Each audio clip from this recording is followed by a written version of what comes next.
slightly different kind of video on the channel today. After taking a mini break, I'm ready to hop back on the content grind and thought going through my entire physical media collection would make for a good comeback video. In my most viewed video on the channel, The Death of Game Collecting, I mentioned that I'd begun building a Blu-ray and 4K film collection in response to my switch to all digital gaming. 7 months later, I own over 100 films, and honestly, I didn't even spend that much getting them all, so I thought I'd go through the entire collection, talking a bit about each film and my process / relationship with physical media collecting right now and going forward. Starting off with the first film I got in this new collection, Transformers 1. Beautiful steelbook. I'm obviously a huge Transformers fan, and the original Michael Bay film was actually one of the first DVDs I owned as a kid, so bit of a full circle moment here. Next up, my favourite film of all time was obviously high on the priority list, Sam Raimi's Spider-Man. I do genuinely love every film in this trilogy. It took me a while to fully appreciate the third entry, and while Spider-Man 2 is the fan favourite, nothing tops the original for me. Alien Romulus, controversially, that's my favourite Alien film. I saw this a few times at the cinema and I did not hesitate to pick up the 4K. This film is a blast from start to finish, and I feel like it gets better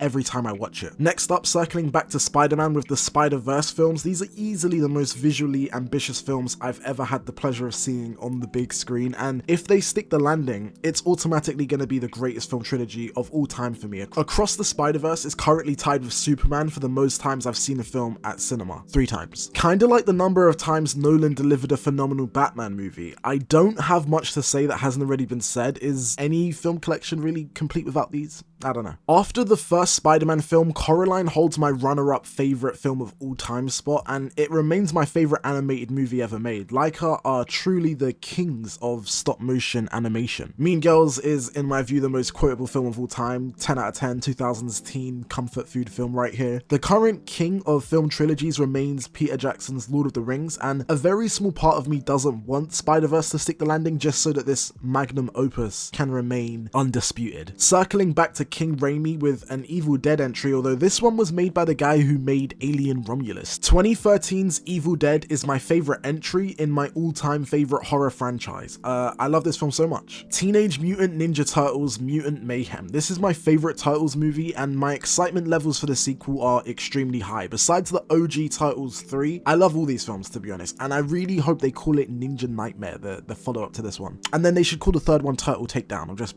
brainstorming here. But back to peak fiction. How the hell is Fury Road just casually one of the greatest films ever made? I will never forgive the world for allowing the prequel Furiosa to flop. George Miller, you deserve better. Often overlooked in GOAT trilogy debates, Matt Reeves' Planet of the Apes films. I know he only made the last 2, but these are right up there with Lord of the Rings and The Dark Knight for me. Shout out to Andy Serkis, by the way. James Gunn has become the Antichrist for many, but nothing and nobody can ever convince me his Suicide Squad film is anything less than a masterpiece. I still think this is his best work yet. James Cameron, I owe you 1,000 apologies. I liked Avatar, but I didn't have any interest in this franchise, let alone 4 poorly timed sequels yet. After that second film, I'm fully invested in Pandora again, and I cannot wait for Fire and Ash. Where Star Wars and Marvel failed, Avatar will carry event cinema on its back. And that's it for the 4Ks. Before I head into the Blu-rays, you can probably tell what kind of film enjoyer I am. A lot of like feel good, good time, light-hearted action type stuff. As much as I love depressing cinema from time to time, I only really opt to buy films I want to watch frequently. And you know, I don't really want to rewatch films like The Pianist or Come and See and you know, stuff of that caliber. But yeah, where were we? Attack the Block. If you haven't seen it, do yourself a favor. The Peanuts movie is my happy place. I love the Peanuts in general. I wish Apple didn't gatekeep so hard with their shitty streaming service, but oh well. Love Kick-Ass. I need to grab the second film on Blu-ray, but this first one, I feel it's often overlooked in the best comic book movie debates. Matthew Vaughn used to have so much sauce. Rian Johnson used to have so much sauce.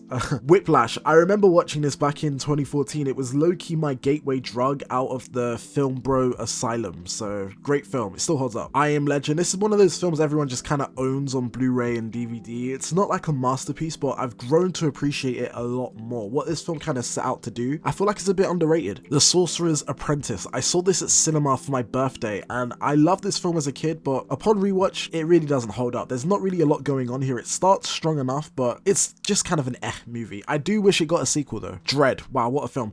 This movie deserved so much better. I don't even want to talk. I'm so angry. It's so good. 500 Days of Summer. This should be mandatory viewing. It's brilliant, maybe a bit misunderstood, but yeah, man, Mark Webb. He used to be the guy. It Follows is right up there with Evil Dead for me, easily one of my all-time favorite horror flicks, and this soundtrack is insane. Both 21 and 22 Jump Street, these films are hilarious, especially the first one. Evil Dead, the OG trilogy, not big on the first film to be honest, though I can appreciate it on a technical level, but Evil Dead 2, Army of Darkness, Sam Raimi is the GOAT. Edgar Wright is the only director whose entire filmography I genuinely love. Like, Tarantino doesn't have a bad movie in my opinion, but I don't love all of his films, but I love these so much. Pacific Rim. This is one of the rare films in my collection that I hadn't actually seen before buying, and shockingly, I loved it. I think I'll stay clear of the sequel for now though, so. Baby Driver, it's become quite hip to hate this film these days, and I just can't bring myself to do it. I love this movie. Edge of 17, one of those movies nobody anticipated being as good as it was, yet here it is in my Blu-ray collection. Ex Machina, I don't know. Alex Garland, he almost convinced me he was great with this movie, but I guess we all have at least one masterpiece in us. The Simpsons movie, I love The Simpsons. This film felt like it came out at the perfect time, and I think it really holds up. Honestly, I know it's probably past that point now, but I wouldn't mind a sequel. Edge of Tomorrow, I mean, it looked shit. It came out, nobody saw it. It bombed really badly, but it turns out this movie was really good. Blade Runner 2049, I think maybe a bit of a similar story with this one. Scott Pilgrim versus the World.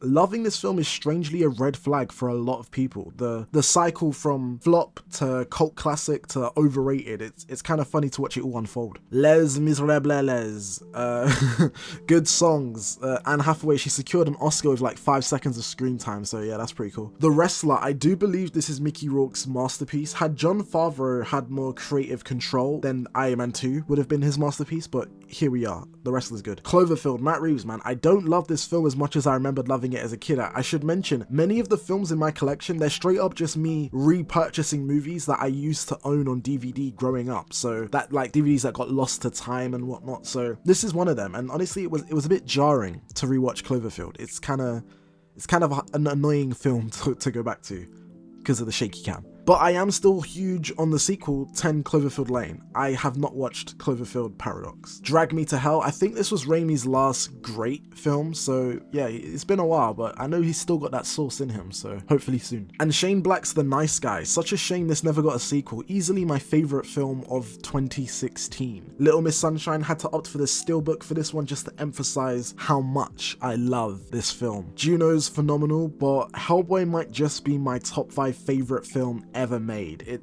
really is a cruel existence to know Hellboy 3 will never see the light of day, but I love Hellboy. I'm gonna support Hellboy regardless. You know, at least we got these two gems. Michael Bay's Transformers 5P. The first film is a masterpiece. Michael Bay is a top draw director and he deserves more respect. Here's a hot take. Transformers 5 is so much better than Transformers 4. Next, I've got the entire Fox X-Men saga bar Deadpool, and I don't really want Deadpool to be honest, so that's alright. I've never to this day seen the New Mutants, but I own it, so there's that. First Class is peak X-Men goodness, and similar to the Raimi films, I controversially prefer X-Men 1 to X2, so. Last Night in Soho. Like I said before, I love every Edgar Wright film, but I think I'm due a rewatch on this especially. I've read a lot of reviews and seen a lot of videos and recognize many put this in the same boat as Alex Garland's Men, which is, you know, a terrifying thought. The OG live-action Wimpy Kid trilogy. These films are unreasonably enjoyable for me. Better than the books, by the way. Also better than the books, How to Train Your Dragon. Phenomenal trilogy, and that first film in particular, it's so good, and I doubt I'll ever watch the live-action remake ever again, to be honest. Easy A, kind of cut from that Mean Girls cloth. It kind of functions like a swan song to this style of coming-of-age teen movies, and I really liked it. The Lego Batman movie. It's the only piece of Batman media attempting to maintain the balance. As much as I adore the Nolan films, they kind of ruined Batman, because now the only place you're gonna get a light-hearted, campy Batman film is in the form of Lego.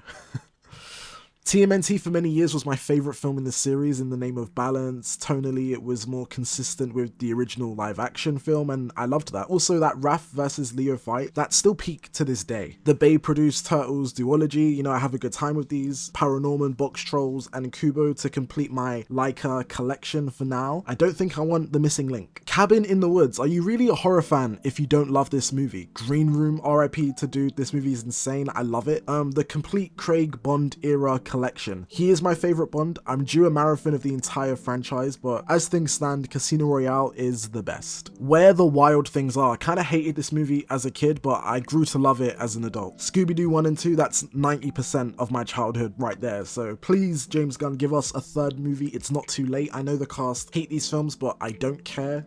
Talk about perfect casting, by the way. $1 Million Baby, it won the Oscar. Jordan Peele, haven't missed one of your films on the big screen yet, and he hasn't missed with any of his films yet either. So 3 for 3, the undisputed king of horror in my eyes right now, of course, until Sam Raimi comes to reclaim his throne. Pirates of the Caribbean, those first 3 films deserve so much more respect. The finale to that trilogy felt so climactic. I do enjoy the follow-up films, but they kind of feel like post-game side quests, like Stranger Tides in particular. You feel like you're just watching like a Disney adventure film that happens to star Jack Sparrow, as opposed to like a true Pirates of the Caribbean movie. But I am looking forward to the 6th film though, so yeah. Mission Impossible 1 to 6, these films really do just kind of get better and better until Fallout, where they peaked, and then Dead Reckoning, that's a great way to close out the franchise, but yeah, what a series. Finally, the most recent additions to my collection, the Mummy trilogy, for some reason.